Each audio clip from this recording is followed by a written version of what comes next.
excited. Ano po mangyayari tonight? And of course, we're really looking forward to the performance na mga artists natin.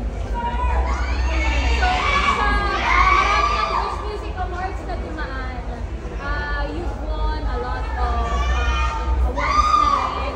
Nominate kayo sa maraming awards. And ngayon sa 10th Wish Music Awards, marami pa rin kayong nomination. How does it feel? Siyempre po, feeling blessed. First of all, siyempre, sa Wish Music Awards una at sa mga fans ko at sa mga naniniwala po sa amin. Sobrang malaking tulong po nito lalo sa mga artists na may mga goal para sa OPM. Talaga po nakakatawa kasi yung kultura po at yung musika natin sobrang nag-evolve. Sobrang dami po bagong mga artists na deserving na nandito ngayon at excited po kami sa mga susunod pa po Wish Music Awards. And if you have a message po sa lahat ng inyong fans and all the winners na umattend po ngayon sa ating event, ano po sasabi po? Siguro po sa lahat sumusuporta sa OPM. Maraming salamat po. Kasi isa kayo sa dahilan kung bakit lalong lumalago or namumulaklak yung music ng Filipino. So maraming salamat sa inyo at sana talagang let's keep supporting. And talking about OPM, if you can describe OPM in one word, what would it be? Collective po ba? You can answer one by one. Ako po, puso. Evolving. I think strong. Growing strong.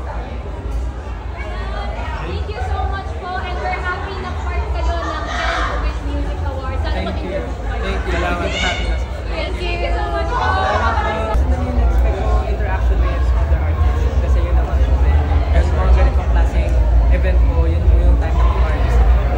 Ayun po, makapag-relax, makapag-pahinga, and to meet mga other artists. Ano ba yung performance mo ni Justin? Actually, ikaw Justin. Nagkaroon ko pa talaga yung performance din, syempre, ng ibang artist na mag-perform. Every year, especially nung first year namin, super na-amaze kami. The first time we saw different artists na mag-perform on stage. So, nakaka-excite this year. Lagi kayong part ng mga event ng Wish 175 ng pakiramdam. We're always happy na naiisip talaga nila kami lagi. And as an artist din po na gusto rin i-share yung aming musika, yung boses namin of course. We're very happy din to share yung vision ng group namin and kung ano pa po yung mga upcoming projects namin na supportive din po sila. So we're very happy na lagi po kami part ng Wish and to be supported by them, super honored and blessed. May plano ba na magkakanya-kanya ng mga songs ang bawat member ng SBAP? Minsan po nag-release po kami talaga na solo. Pero ngayon po, we are planning for a bigger comeback.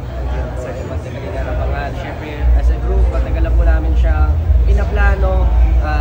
Nung itong mga nakaraan po medyo like konting lang kami, laylo sa mga kanya-kanya pong ginagawa.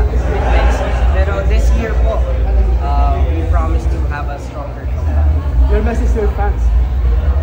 Siyempre po sa lahat ng 80 na walang sawang sumusuporta sa amin.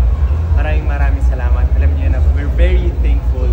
But this year, ito na yung pinaka-hinihintay niyo. Our biggest. Let's go. Thank you so much. Thank you po. Salamat. Opportunity na binigay ng Wish when you were just starting your career. And for yung mga artists ngayon na they're starting their career, especially yung time hindi pa naman ganun ka-rampant yung streaming lang, unlike now. For us po, napakalaking opportunity po talaga yung binigay sa amin yung Wish ever since. Kasi we know na sa panahon po talaga, now and before, it's hard for an artist to share sa platform ng music or kahit nga po yung magpakilala lang as an artist, napakahirap na po noon before. And with Wish na talagang tinutulungan nila kahit yung mga well-known artists, kahit yung mga bagong sibo na artists, sa platform nila na Wish Bus pa lang, napakagandang opportunity na po yun to share yung skill, yung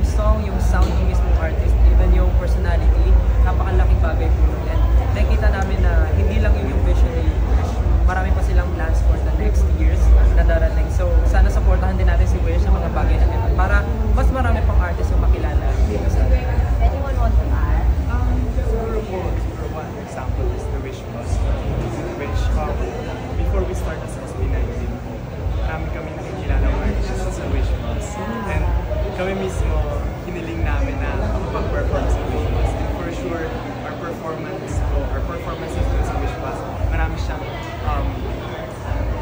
na-inspire na tao, maraming makinig na bagong tao sa aming music. So, thank you so much for Wish. And this kind of event, awards po, makes it very special. Pag tumatagal na rin kayo, the experience is different. Parang siguro, when you very first knew and ngayon, na siguro may mga namimit na rin kayong artist na, well, idol ko kayo, as compared to first year nyo, syempre na makakabago pa kayo. How does it feel na, I'm sure very different na yung experience?